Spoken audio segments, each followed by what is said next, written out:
Salut les fans d'apiculture, j'espère que tu vas bien, c'est Mathieu, je suis ravi de te faire la vidéo aujourd'hui. Et bien sur les amusettes du mercredi, on va répondre aux questions, encore pas mal de questions dans les commentaires, donc c'est plutôt cool.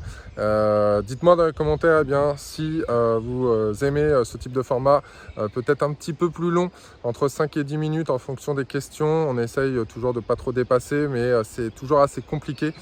Si ce n'est pas déjà fait, je te laisse t'abonner à la chaîne YouTube, aux différents réseaux sociaux, Facebook et Instagram, et aussi tu peux aller voir dans la description si tu souhaites faire un stage avec ton compte personnel de formation. La Fabrique qui pique est certifié organisme de formation, donc n'hésite pas, tu peux aller voir en dessous. Il y a pas mal de choses intéressantes, je te laisse découvrir tout ça. Si tu veux participer aussi au tirage au sort du mois de mai, tu nous laisses un commentaire sous la vidéo.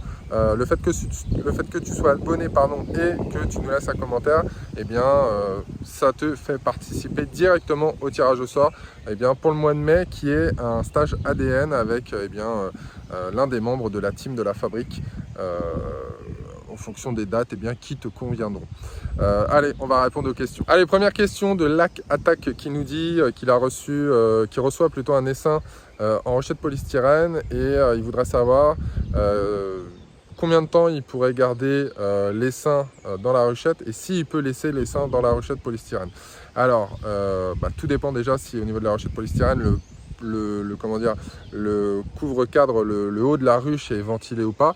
Si c'est fermé, oui, tu peux laisser tes abeilles dans la ruchette polystyrène, bien évidemment en ouvrant la ruche, il ne faut pas la laisser fermée, parce que sinon elles peuvent mourir s'asphyxier si elles sont vraiment assez nombreuses à l'intérieur. Mais oui, tu peux les laisser. Combien de temps tu peux les laisser?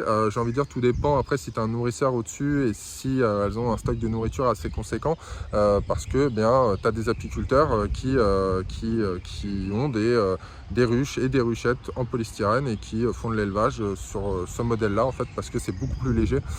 Donc, tu peux les laisser, j'ai envie de dire, assez longtemps.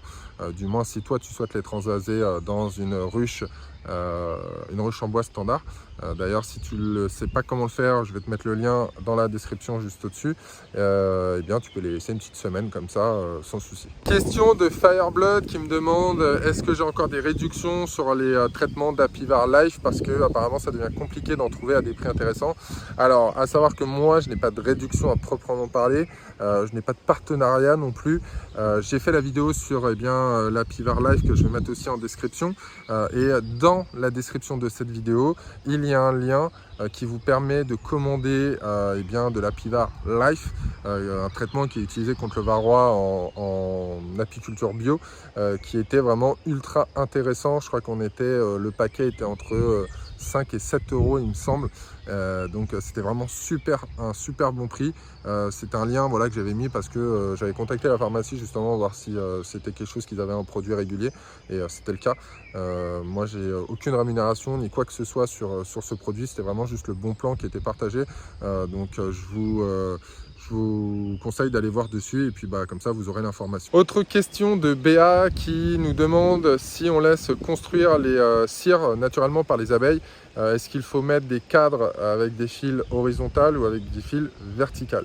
Alors, j'ai envie de dire, peu importe en soi. Le principal, c'est qu'il y ait des fils. Pourquoi? Parce que les fils vont renforcer en fait la construction de la cire, en fait, lorsque tu vas manipuler le cadre, parce que si tu manipules le cadre sans les fils, il y a un risque de casse pendant les manipulations, parce que les abeilles vont fixer la cire sur le quart supérieur du cadre. Donc dans tous les cas, je conseille de laisser les fils, sauf si après tu passes sur du cadre à jambage, ou que si d'habitude tu mets de la cire gaufrée et que tu veux faire un cadre avec des mâles, tu mets pas de fils, ça te permettra de les découper de façon plus propre, voilà. Mais dans tous les cas, horizontal ou vertical, peu importe. Après, si toi tu as un doute ou tu hésites par rapport à la construction des abeilles, sur le fait d'avoir des constructions anarchiques ou des choses comme ça, bien que au nombre de cadres qu'on mène ou à l'année, ça ne m'arrive pas, tu prends des fils verticaux Pourquoi? Parce que si tu souhaites faire des amorces potentiellement de 1 ou 2 cm, eh bien, c'est beaucoup plus pratique avec les fils verticaux qu'avec les fils horizontaux qui peuvent être beaucoup plus eh bien, loin de la bordure et qui te feraient faire peut-être des amorces de 6 à 10 cm, ce qui serait entre guillemets plus compliqué. Autre question de Steph Gigi qui nous demande, eh bien, lorsqu'on place une seconde hausse, est-ce qu'on la place par le dessus, au-dessus de la première ou en dessous de la première? Je sais que je t'ai mis sur YouTube que je te faisais la réponse eh bien, dans les amusettes du mercredi, mais en fait je vais te faire une vidéo explicative directement eh bien, pour te montrer où est-ce que tu places la hausse. Les deux cas de figure sont valables, mais tu auras une vidéo complète sur ça. Changement de décor, sois pas étonné, petit souci eh bien, sur la première prise, donc on termine là avec un autre décor. Il y a Henri Ducan qui nous demande, eh bien, lorsqu'on récupère un essaim, est-ce qu'on le nourrit et si oui, pendant combien de temps? Alors moi personnellement, je ne le nourris pas tout de suite, je le laisse se fixer en fait dans la ruche ou dans la ruchette, donc c'est-à-dire à peu près 48 heures, voilà.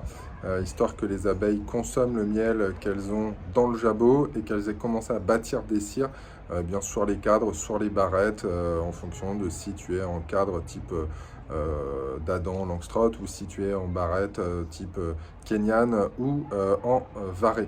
Donc voilà pour le nourrissement, donc je peux nourrir en fonction bien, de la période au bout de 48 heures et pendant combien de temps et bien après ça dépend aussi bien des fleurs, des ressources alimentaires que tu auras autour. Moi sinon je vais mettre que à peu près 1,5 litre, voilà, vraiment histoire qu'elles le consomment, qu'elles ne le stockent pas pour le démarrage et dès qu'elles ont commencé à faire les premières cellules, les butineuses vont commencer à rentrer de la nourriture et elles vont être en autonomie.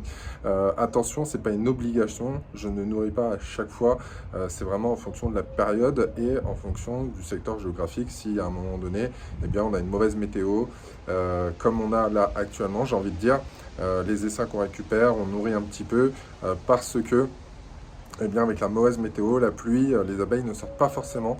Donc on aide un petit peu les abeilles pour éviter qu'elles meurent de faim au niveau eh bien, de la ruche. Voilà, c'est la fin de la vidéo. J'espère que celle-ci t'a plu. Désolé pour le changement de décor un peu en dernière minute. Si ce n'est pas déjà fait, eh bien, tu peux toujours laisser un commentaire dans la description qui va eh bien, te servir à être tiré au sort ou pas en fonction eh bien, du cadeau du mois de mai pour le tirage au sort. Eh bien, pour rappel, c'est une journée de stage ADN niveau 1 avec l'un des membres de l'équipe de la Fabrique qui pique. Tu peux nous dire toi aussi si tu as des prochaines questions pour les prochaines amusettes eh bien, en dessous. Si ce n'est pas déjà fait, tu as aussi eh bien, le stage CPF d'une semaine. Je te laisse aller voir dans la description si tu veux avoir plus d'informations. Et eh bien l'e-book offert, les miels, voilà. Plein de choses, je te laisse découvrir tout ça en dessous. Quant à moi, je te dis à bientôt sur une prochaine vidéo. Ciao, ciao.